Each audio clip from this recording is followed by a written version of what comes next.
Hi, I'm Philip Stoten. I'm here at Electronica 2014 and I'm joined by Jill Shea from Harting. Yes. Jill, thanks for taking the time to stop by and chat. Well, thank you for inviting us. Start by telling me a bit about what Harting have got here on their booth and what kind of challenges are really coming to you in the market at the moment and how you're meeting those.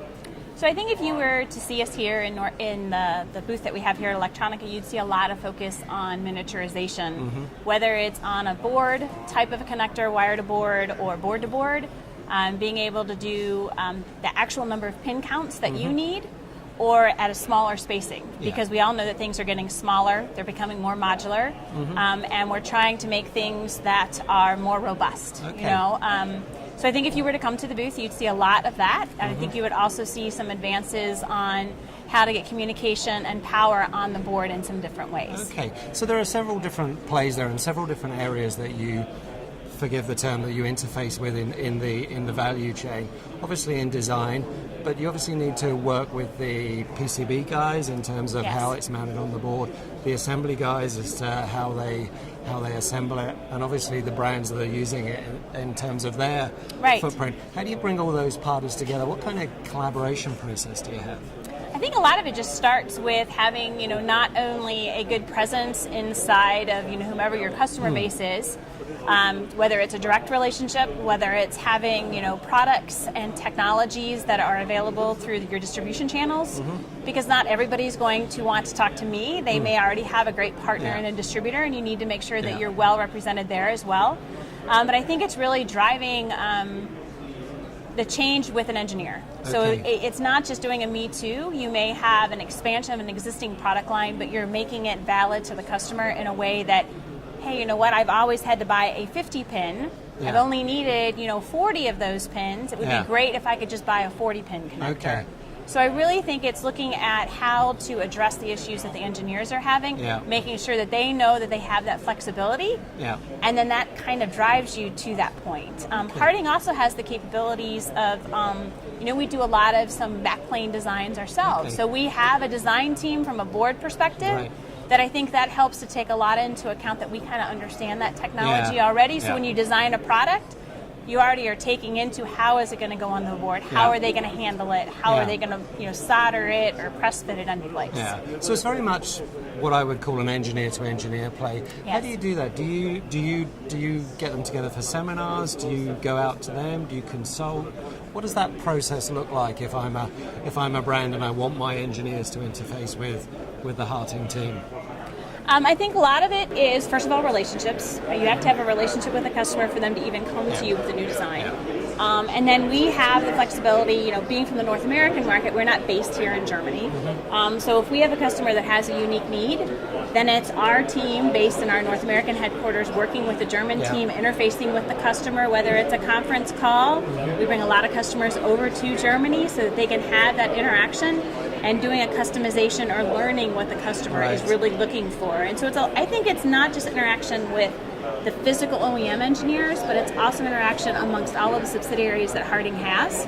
And the fact that we're able to see what my market's needing and what maybe what the European market's needing and the Asian market, and we're all feeding that information back in so that we can collectively say, hey, this is what we're hearing. I'm a little bit unique, but if I have this, I have a lot of things that I can offer to an engineer. And you have an understanding that's come from other areas. So if we take those areas, what are the sectors that provide the most challenge? When I say sectors, I mean in terms of end user markets. Is it the fast-moving consumer? Is it the automotive area? Is it industrial? Who's giving you the biggest headaches at the moment?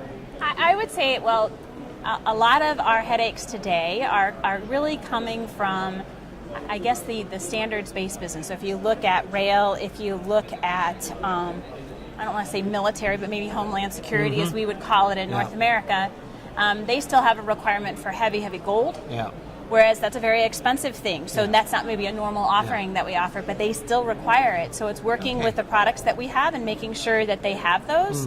I think a lot of another area that I wouldn't say it's a new area for focus for Harting, but it's for the North American market it is with our new wire to board and board to board connectors is going into the automation or the industrial device guys. Yeah. and really trying to show the value that you have there and trying to help them make their things smaller and make them more robust. Okay. And in terms of growth, which areas are really exciting? There's lots going on in data centers, for example, at the moment. Are they areas that help drive your business? I would say at this point, a lot of our growth, overall from a company perspective, the largest market growths for Harting are definitely in the transportation market. Right. And in the industrial market, whether you break that into industrial devices or into machinery. But I think you see a lot of niche-y types of markets that fall in there, and you know, data centers or the fiber guys that are bringing the communication into the data centers. We're finding lots of unique opportunities with them, and also in the broadcast space. Okay. So. Yeah. And last question: What do you see coming next? What do you see going forward in terms of market growth, but also in terms of any disruptive technologies on the horizon that we need to be aware of that are impacting on your role? I would say, board level connectivity will always be one of those things that will continue to make smaller and more compact. I would say where we're going to see a lot more growth specifically in North America is when you look at the industrial side. We're going to continue to grow that board level, but it's bringing smarts into the actual connector itself, whether it's a board level connector that I'm able to put a small 3D printed circuit board on and to gather data, or it's in a heavy duty industrial connector that we're able to customize with modular connectivity and putting an RFID tag on it, or something inside of it that can gather, vibration and temperature that can give a customer, hey, here's some information that you may be able to use. Yeah, so it's that kind of what we call internet manufacturing, where everything has that data and everything. So right, and you choose to do with it how you see fit, right? Yeah, you deal with it as it comes along. Fantastic. Well, Jill, thanks for stopping by. Thanks for chatting. Pleasure to meet you. Thank you. Very nice meeting you too. Thank you.